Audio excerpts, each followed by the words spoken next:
Have you ever had one of those days where everything goes wrong, but in such a stupid way that you can't even be mad? Yeah, that was my whole week. And you're about to learn a lot of English from my suffering.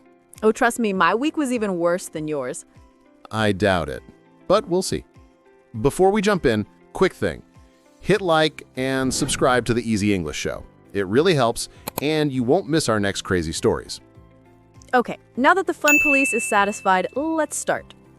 Let me start with the moment I realized my office is basically a zoo pretending to be a workplace. So, we had Pet Day. Who invented this? No one knows. Probably someone who hates peace. My boss. Extremely serious man. Always looks like he's thinking about taxes.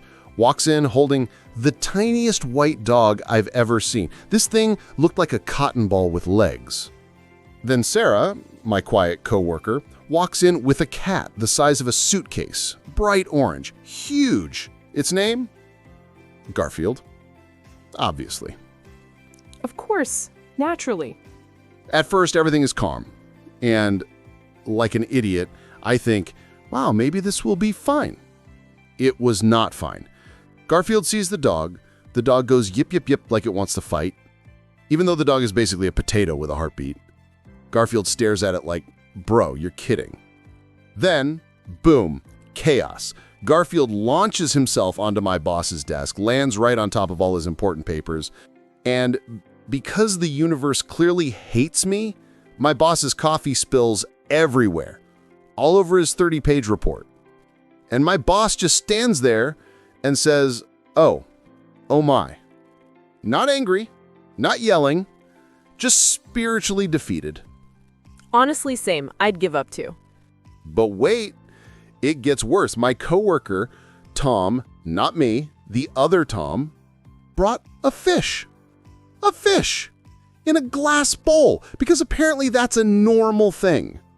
Garfield sees the fish and suddenly becomes an Olympic athlete. He jumps across the room like he's trying to win a gold medal. The other Tom screams, "No, swimmy!" and grabs the fishbowl like he's saving a baby. So now the office has one barking dog, one giant cat running, coffee waterfalls, and a man holding a fish like it's the crown jewels. And that's when I knew Pet Day is done. Honestly, that story alone exhausted me.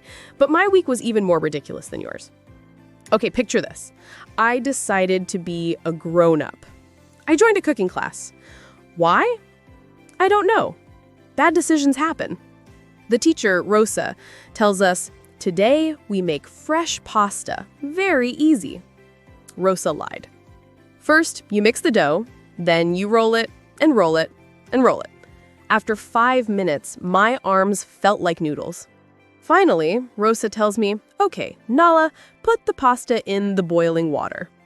I drop it in, and oh no, immediately, it sticks together. Not pasta, not noodles, just one giant pasta monster. Rosa looks at it and says, interesting. When a cooking teacher says, interesting, you know you have failed. I panic and try to fix it.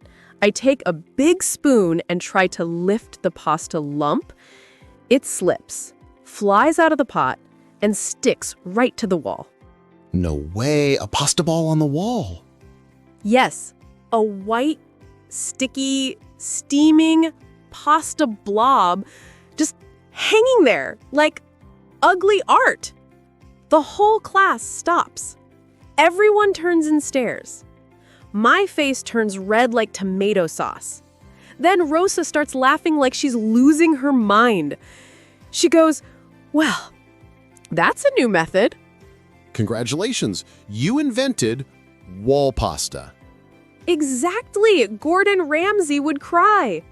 All right, back to me, because apparently my family refuses to let me have peace. My dad got a new smartphone. He is amazing at many things. Fixing things, telling jokes, yelling at the TV. But technology? Absolutely not.